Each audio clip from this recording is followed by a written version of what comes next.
All right, so today, per request, I wanted to go over the new listing agreement that came out earlier this year.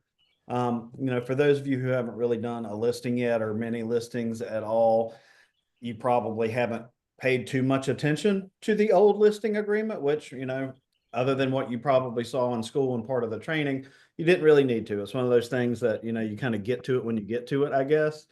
The great thing about all the changes that have happened in the last year with the documents is that I feel like they're much simpler now. They're definitely shorter, which is, shorter is always better. I think it's just when you hand someone, a 17-page document, they're like, oh my God, how long do I have to scroll to get through this thing? So, pardon me.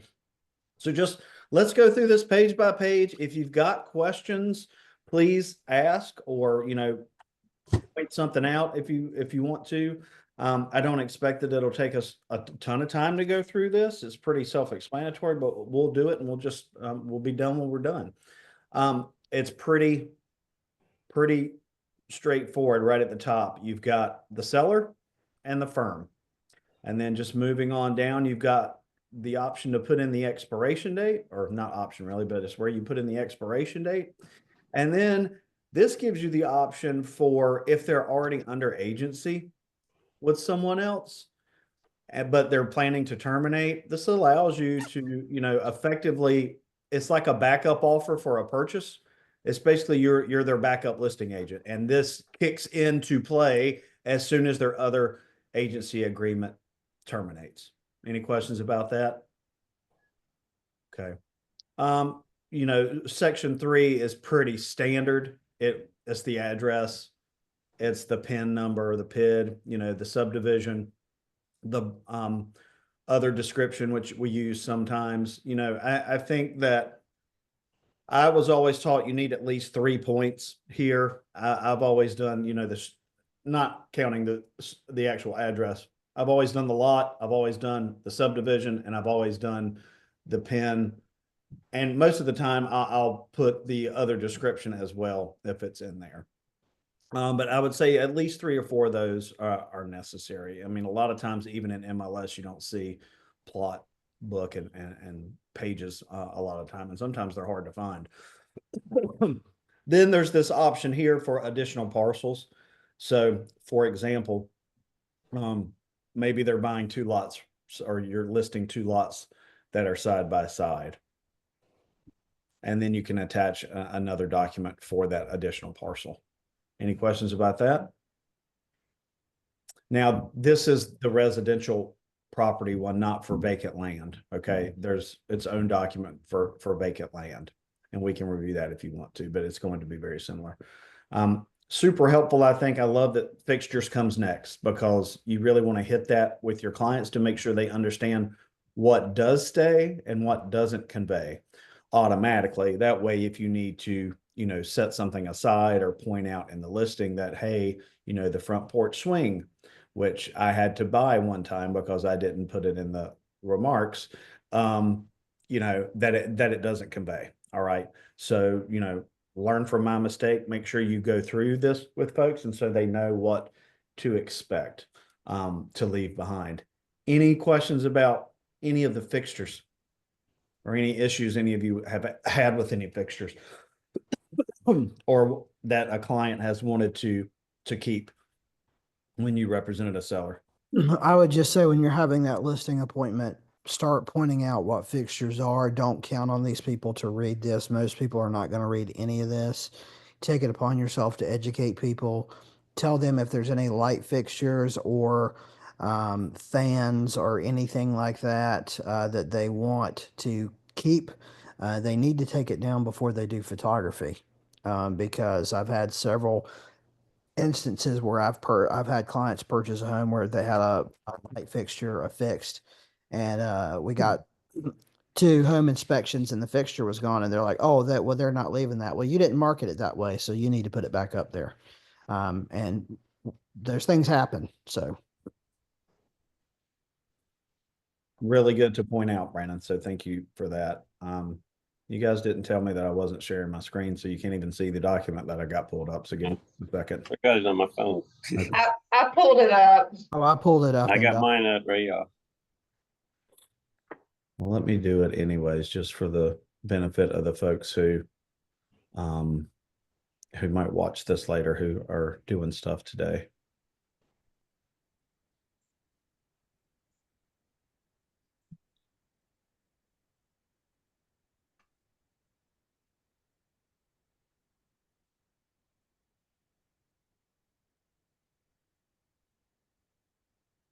There you go. Can you guys all see that now? Yes. Okay. Thanks for your patience with that. So just to recap, since I didn't have it up, seller and firm at the top, term of the agreement. If there's an existing agency in place, you can put in the date that you pop into first place when it expires. Pretty standard. That's on all the offer documents, the actual property address. There's this box for additional parcels. And then fixtures, as we just discussed, make sure that you go through this with your client. As Brandon pointed out, don't just assume that they're going to read it. We know a lot of people. We've got clients who tend to read everything, and then you've got clients who tend to read nothing. I kind of like that client that's a little more in the middle. At least check it out, so you got a cursory understanding of what's happening. But, don't pick it to death, because it is kind of a lot of it's boilerplate. All right, moving on to the second page.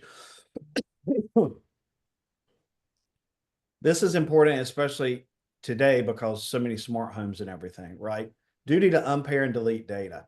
So if you've got these hubs that convey with the house, or any smart systems or anything like that, that they're logged into, they need to make sure that they log out.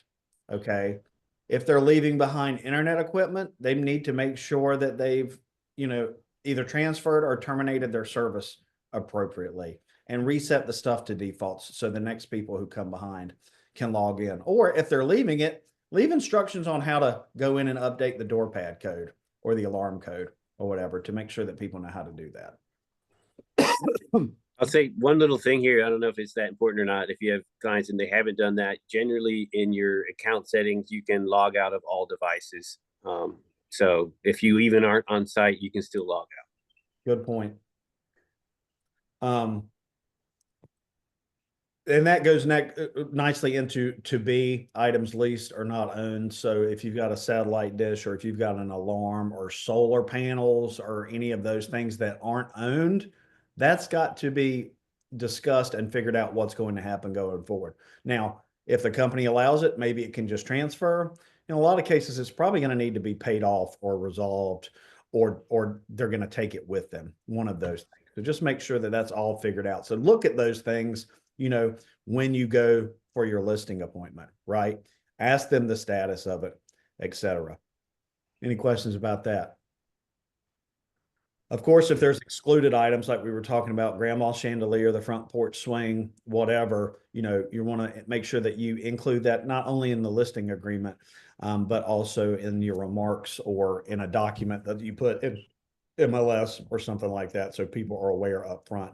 To Brandon's point, probably a really good idea to make sure that they're not in any pictures. So if they're already planning on taking it, go ahead and take it before we go live. That way no one ever sees it. Go ahead and get it down, put it in the garage or whatever. And then what's there is already there.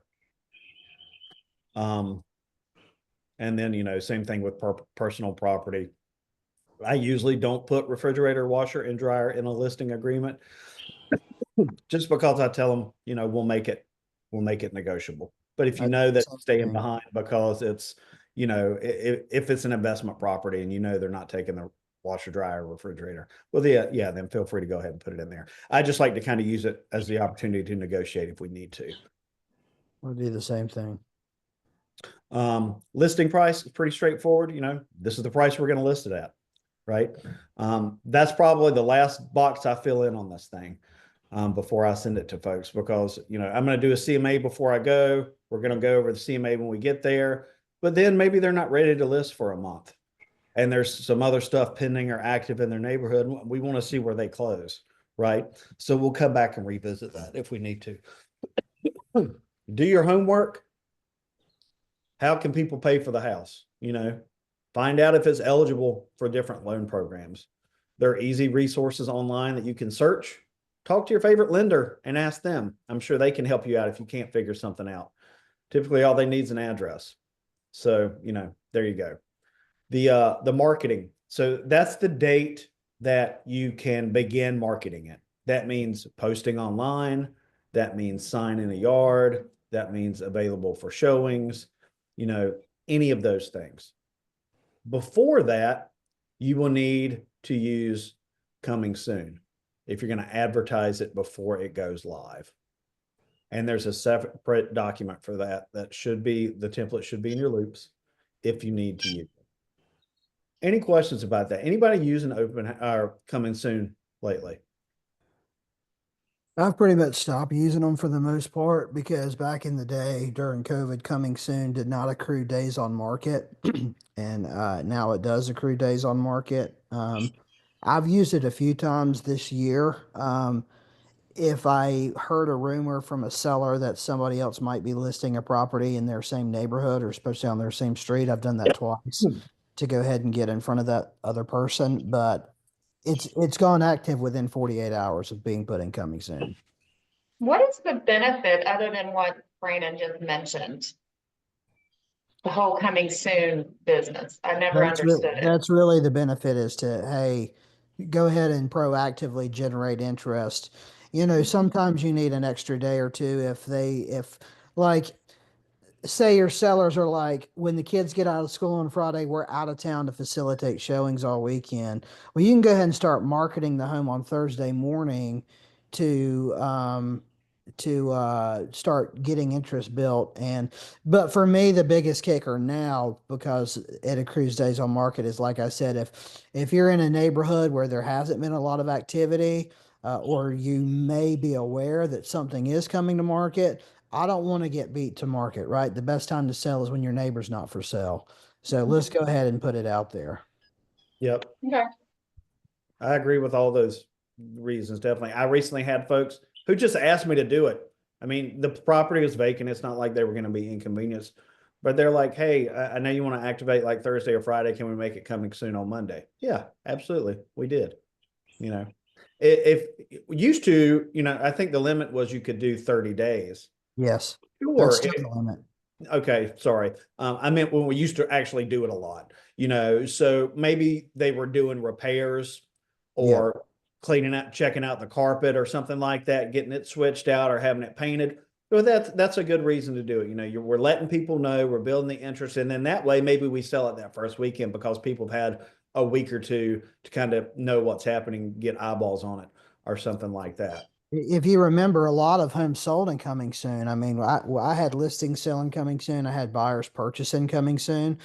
To put a house on the MLS, you have to have 3 photos. And so if you're in a situation where like, I've got a listing coming next month, I'm having staging. The staging is good for 40 days. I want all 40 of those days to have that thing staged. So I may have 3 exterior photos so I can go ahead and start marketing the home as soon before I get the staging inside. A lot of the agents will do that. However, I probably won't do that because I very much believe that you got one shot to make a first impression. I want to have all the final photos done when I put it on the MLS. That's my personal strategy. Yeah, I just don't feel like people double check properties. Me personally, I don't like to have a house incoming soon more than 5 days. A lot of agents used to do 2 weeks to 30 days. I think that's a mistake. Because if the house continues to sit and doesn't get any interest, I could make the argument that no one's really paying attention to it. But also, I think that new stuff comes to market and that takes buyers' attention away. Most people are not going to continue to monitor your property for 3 weeks if they can't get in it quickly. And I kind of agree with what you say too. I think most people, unless it's actually a contender and they know it the first time they see it, they're not going to revisit it. So if the pictures aren't there, they might not ever look at it again. I think it's really important, especially if you're going live for real, that you've got everything, all the pictures, all the floor plans, everything, because people won't come back and look. All right, so just to kind of cap off this section here, obviously you're going to want them to initial by the public marketing box and then check the appropriate signs here. In most cases, if you don't use coming soon, you're definitely going to use signs, open houses, general advertising. They're just giving you the okay to do that.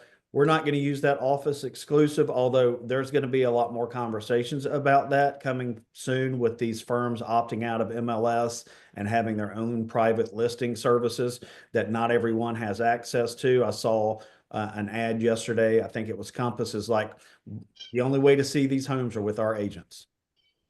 I've done a lot of reading on this, and I'm happy to discuss it with anyone at another time or offline if you want. I would love to give you my opinion, but the people are going after Compass big time. They've got a huge uphill battle. I think they're going to get crushed. That will be an interesting conversation to have for sure. And thanks for mentioning that. Lock boxes is its own thing, just FYI, make sure you give special attention to it. Help sure people understand the marketing risks. Again, go through the document with them, make sure that they are comfortable with all the sections, they don't have any questions, etc. Surveillance devices, these are always fun.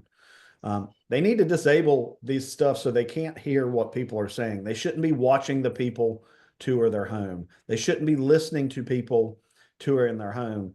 And I believe that you are supposed to indicate in the listing remarks if there are, or there's a box in there somewhere to check in MLS if that stuff is actually present, so people are aware. Anybody got any comments or questions on that? And I want to add one thing to the section above this. Please tell your clients if they have guns in the property, they need to store or remove those. I cannot tell you how many times we've opened a closet and seen a shotgun. Sometimes that will freak people out. But just from a safety standpoint, I mean, just go over financial documents, social security card, passport, and guns. I always tell my people to take note of those and do something with them.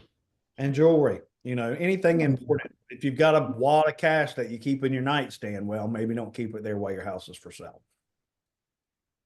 Good point, Brandon. Thank you. Fees and costs. Of course, everyone is fully negotiable. Okay. It's right there in all caps. Okay. So the way to do this now, because this is a little different than it was before, you've got several options here. A retainer, which is, they're paying you up front. A percentage, and this is to the firm. A flat fee, right? Or any other fee. Get creative. That's what open boxes are for. By and large, we're just doing our standard percentage that our firm offers, right? At different levels, of course, depending on the marketing packages they select, if you remember. We do have tiered options if they'd like to, overly market or something like that. And then you can see that firm is authorized to offer X percent to a buyer agent, all right? Or the seller is doing it.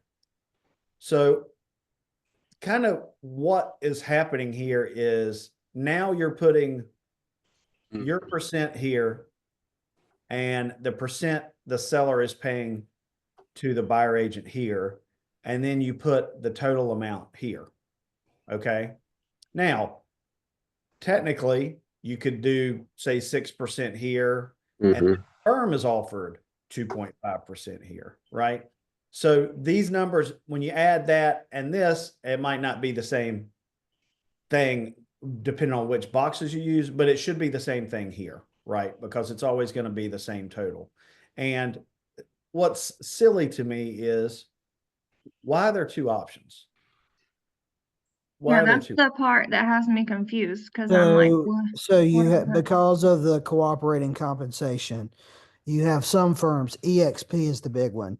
EXP as a national brokerage has and I don't know if everyone's doing this, but I know that their national leadership has instructed them to do this, has instructed them to say that their firm does not and never will pay a compensation. And so they actually have a separate listing agreement that they can use. How they get away with that, I don't understand that.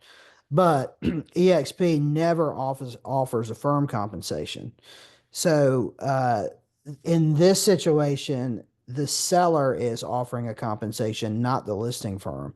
And so when they fill out their documents, they have to click the seller may offer.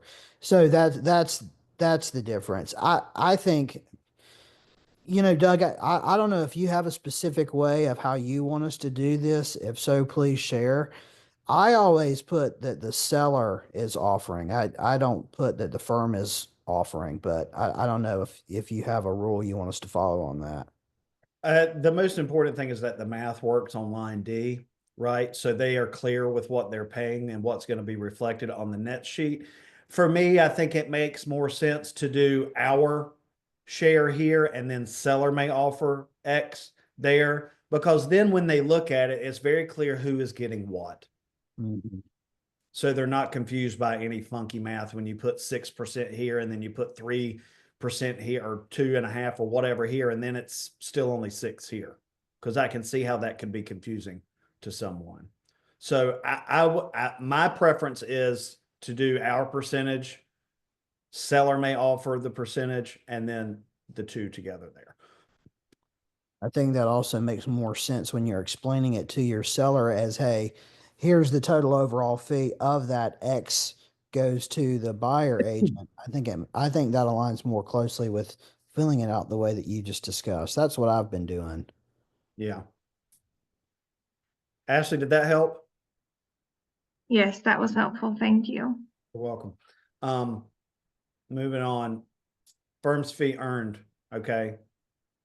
If you get a offer that's at list price, then you've earned your fee.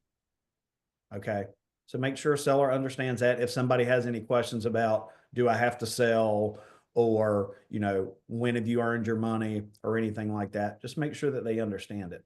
Brandon, what are you using for this protection period? I put 120 or 90 days.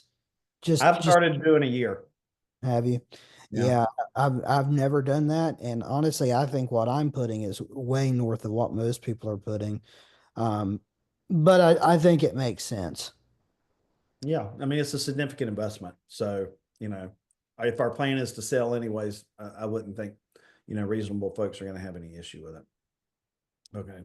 Home warranty, the seller offering one or not, and then XYZ. If the seller does agree, the vendor costs sales tax and firm's compensation from vendor, if any, will not exceed X. So the total amount that they're basically paying for it. Are they going to have an inspection done before listing? Yes or no? Then let April know so she can help facilitate that, right? By and large, a lot of folks don't do that, but it could be a really good idea for older home, maybe for a home that the folks have not lived in, that maybe it's been a rental, something like that, or a second home that they haven't spent a lot of time there lately, something like that. Any questions there? Remember, if you're folks that they have the duty to disclose. Yes. You have a duty to, you must disclose. You have a duty to disclose. They're supposed to update their disclosures, but I would just hand the report over. Yes, 100%. And then it's helpful. It's clean. It's right there. It's clear. You got it in the MLS docs, whatever. Earnest money. We are not going to hold earnest money. So does not, we do not have a trust account. I want you touching as few checks as possible. Right. So just make sure they understand that. Our policy is that we are not taking any defaulted due diligence or earnest money from a seller if a buyer terminates. Now, that's something that could be reflected earlier here for like additional compensation. You could put something like, if seller decides not to sell, reimburse X amount for marketing and, time or something like that. And, maybe it would be a good idea for us to put something like that in place as far as a firm policy. We really just haven't needed it to this point. Sometimes things happen and people decide not to sell after trying, but we can revisit that.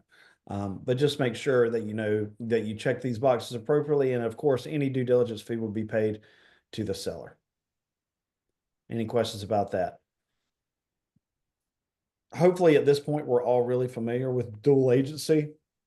and what it means. And, ideally you have already gone through the working with real estate agents disclosure before you've gotten to this document with these folks. So at this point in reviewing this document, you're basically saying, remember we talked about the working with real estate agents disclosure and how dual agency is allowed in North Carolina, but how our firm does not practice dual agency. What we practice is designated dual agency. So another agent in my firm could represent a buyer for your property, but I will never represent a buyer. And then just make sure that they initial the second set of boxes here, and then the fifth set of boxes. Any questions?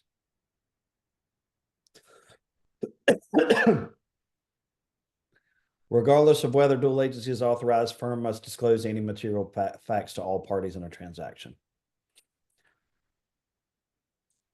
Disclosures and recommendations.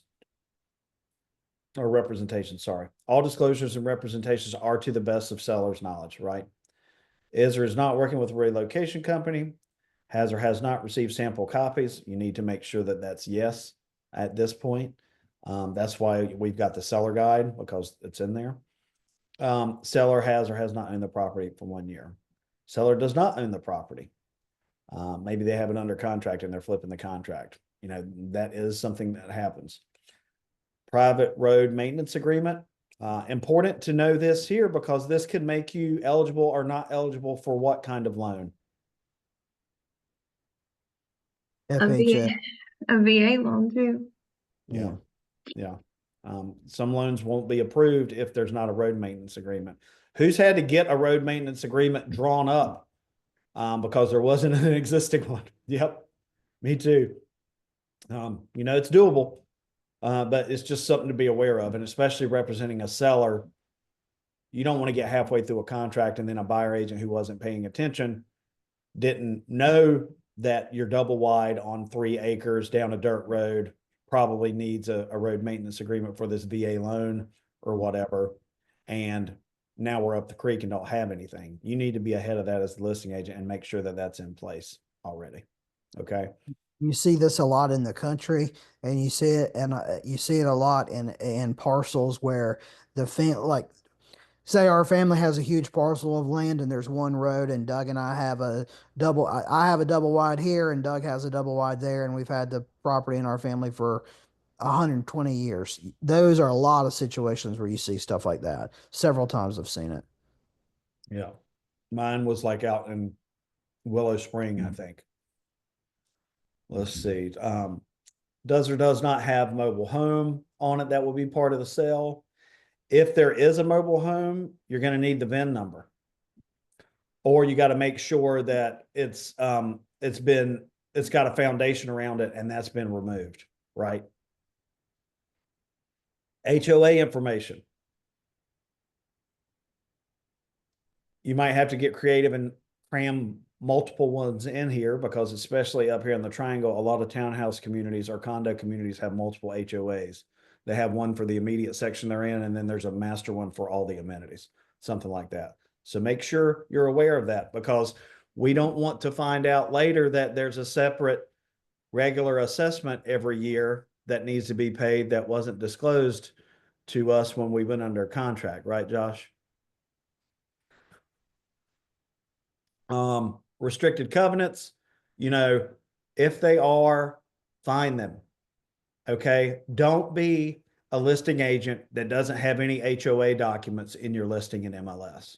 Do not be that person. Go find them, check the county website, check MLS for recent listings or sales in the same neighborhood. See if you can find the documents. It's your job to provide those. Okay. Go find them. Get everything you can that will be helpful to a potential buyer agent and buyer. More disclosure here, any potential lawsuit, dispute violation, etc. Seller is or is not a foreign entity, a person.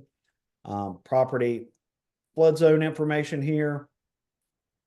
Affected by water or other riparian issues, creek buffers, wetlands. Flood insurance, do they maintain flood insurance?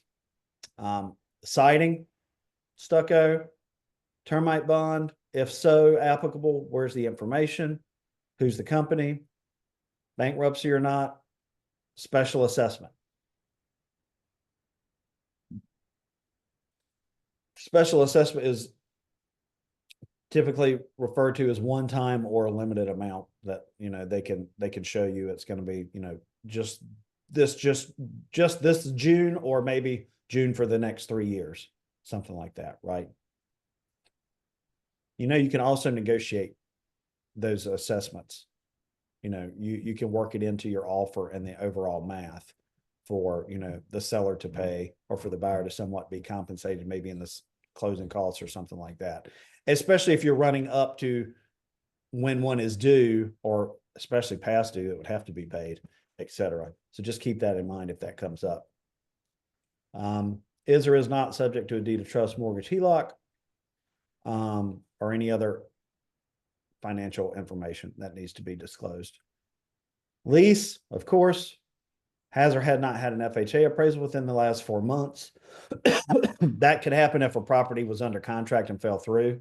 So be aware, if your client is using FHA to buy something and the property fell through, ask the agent why. Hey, did they have an appraisal done? Do you have it? Can we share it? Or can the lender get access to it? Yes or no with the fuel tank. And then information about who owns it, if it's leased, how often it's repaired or refilled, etc. Any questions about any of that stuff? Okay. Off-site septic, which I've had, I think maybe twice. That's pretty rare, but it does exist. And I had it for a listing actually in Holly Ridge, right there behind the office down that road that I had last year. Or a boat slip, or a garage, or a parking space, storage unit, etc. Is or is not in violation of any zoning ordinances or permits or anything like that. Other reasons seller might not be able to sell the property. Other seller disclosures or representations. Any examples of things that could go on V or W that you guys can think of? Brandon, you seen anything in either of those before? Solar panels, sellers didn't realize they had to have paid off or pay off at closing. Unpaid tax liens, a, a spouse that they're no longer living with and not communicating with. I would say if you get into a conversation as you're filling this out with anyone and they hit you with anything, you need to stop filling the documents out. You certainly don't want to sink money into measurements and photography and stuff like that until you figure out what's going on here. That's my personal opinion. This stuff is rare. It comes up from time to time.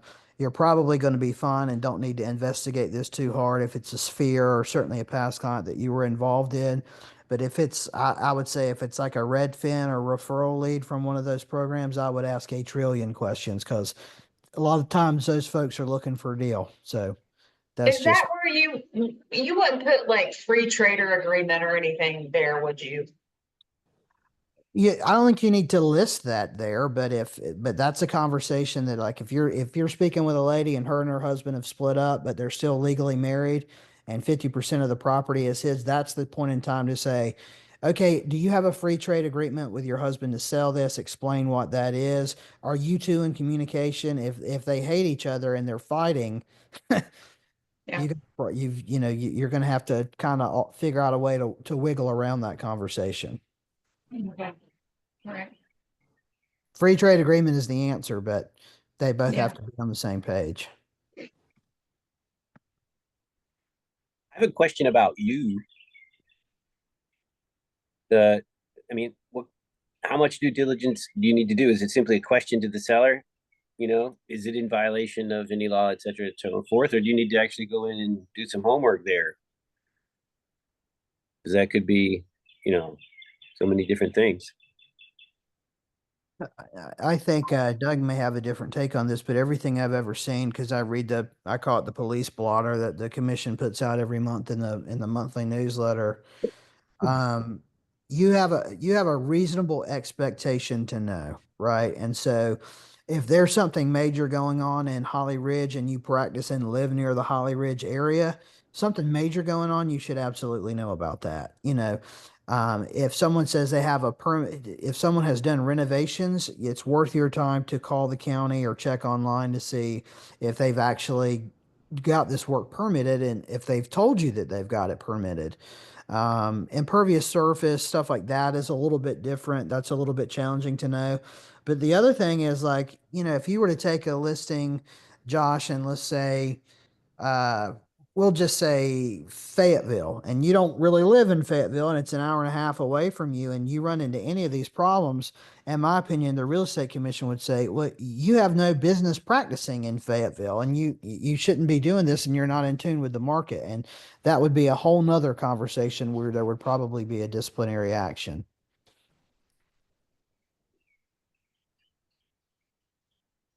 Good So point. how would one go about then the investigations of that? I mean, Yeah, I mean, it's you not can notorious.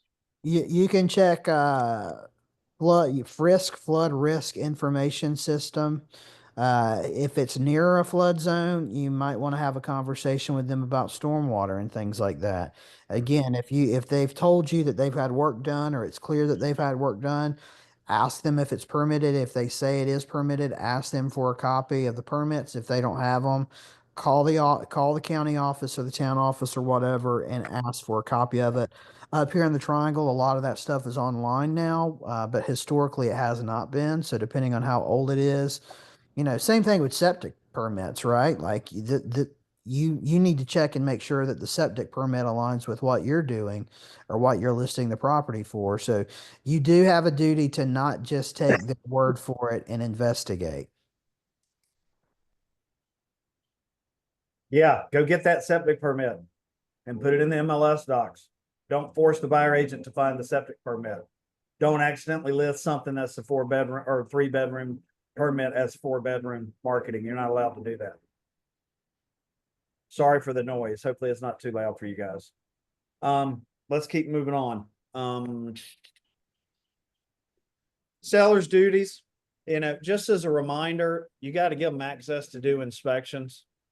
They can come back more than once. All the utilities and the water need to be on. Gas needs to be on if there's fireplace. So make sure all that's done, right? So people have access to it.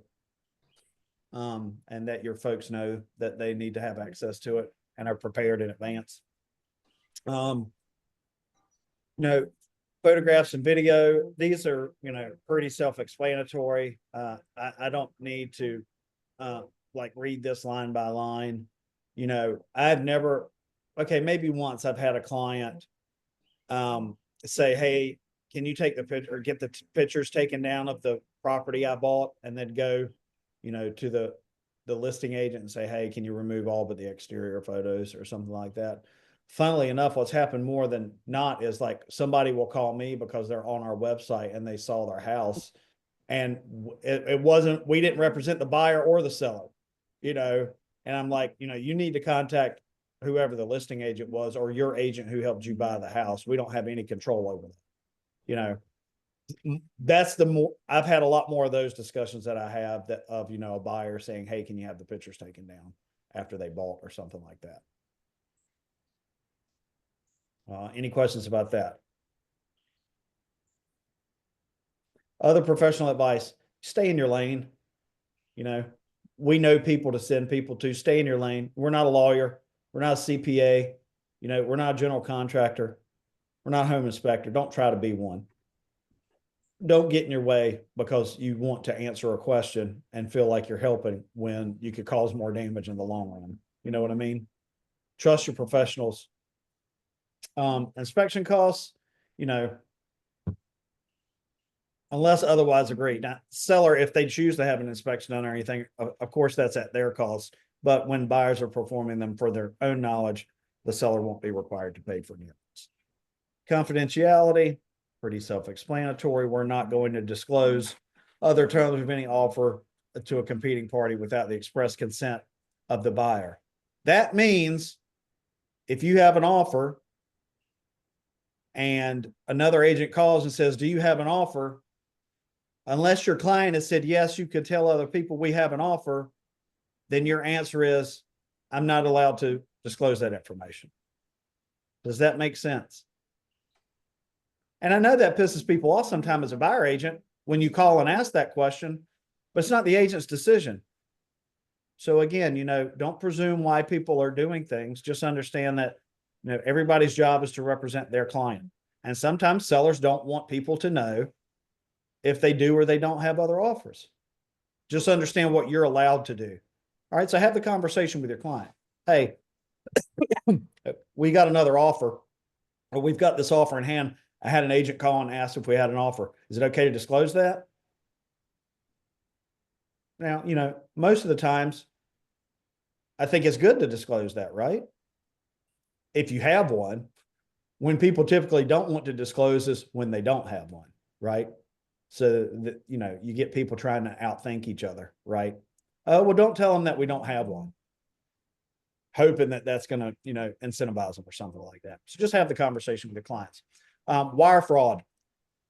I'm not going to send you any wire fraud information. It's going to come directly from the attorney.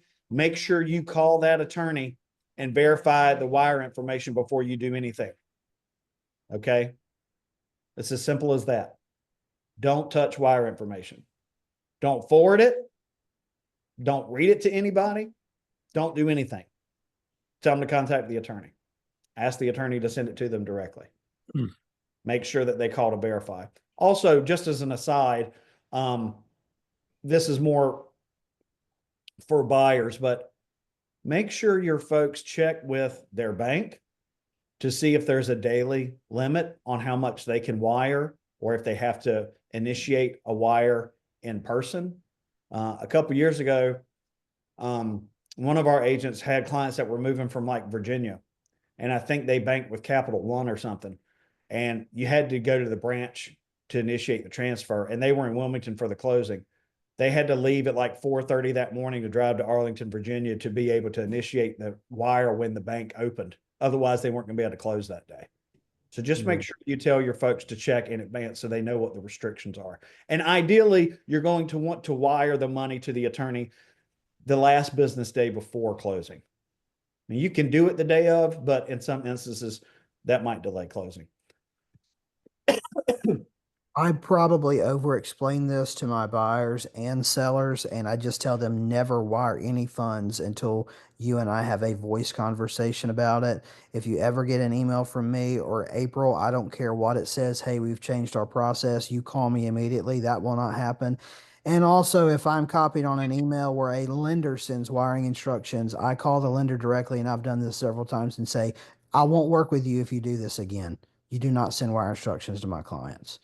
To Doug's point, a lot of buyers think that they can get online and send a wire, and a lot of them can on their bank portal for like $5,000, but most banks have a limit of like $20,000 or more. So if your client's putting 20% down, almost certainly they cannot send a wire from their online portal.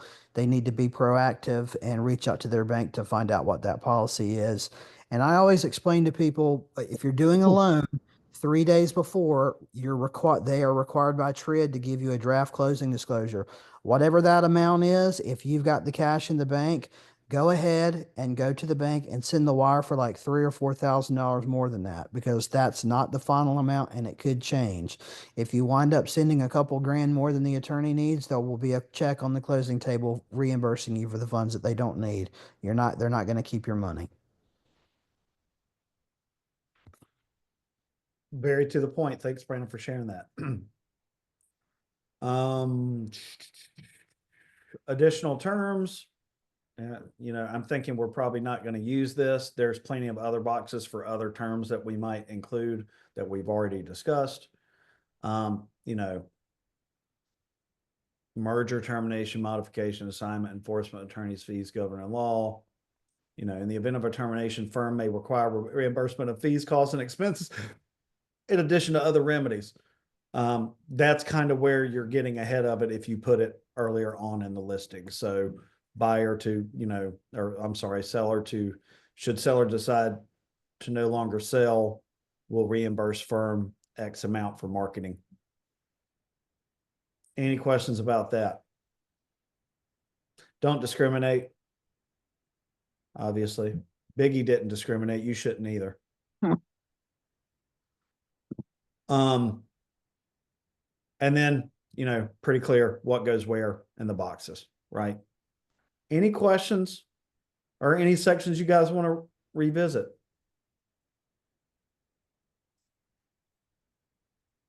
I do put in additional terms that if the seller proactively cancels the listing agreement prior to its expiration, that they owe me 100% of my marketing expenses back. And do you give them that number then, or do you give it to them at that later? It should have happened. I've never had it happen, but if it did, I would send them copies of the invoices for everything I paid for. And are you asking them to compensate you for any of your time or just the marketing expenses? I have not asked them to compensate me for my time, just the marketing expenses. Okay. So if you ever get to the point where maybe you don't have the best feeling and you feel like you need some additional protection in there, we can talk about it. We can just put our heads together. It can be a one-on-one thing. So, just call me if you want to discuss that. But I think some standard language, like Brandon said, makes sense kind of as just a baseline level of protection there, because things happen, and it doesn't necessarily mean that it's with any animosity or anything. Things just change, and most reasonable people understand. Yeah, you know what? Now I can't sell, or whatever, the job thing fell through, so I'm not moving anymore. Of course, I know you spent $1,000 or $2,000 on marketing or whatever. Yes, it's fair to compensate you for that. I've never had a single person push back on that. Yeah. Thanks for pointing that out. Well, if nobody has anything else, then neither do I. I hope that was helpful for everybody to go through that line by line. Yes. Good. I like I said at the beginning, I love the new agreements. I think they're a lot easier to understand. They're more succinct. It's easier to point out the highlights that you really need to make sure that people grasp and understand. And it's in a nice logical order to talk about it too, I think. So, well, if that's it, then I hope you all have a great Thursday and a great Easter weekend, and send me topics for subsequent meetings. Okay? Thanks, Doug. Much. Take care, everybody. Bye. Happy Easter. Happy Easter. Bye.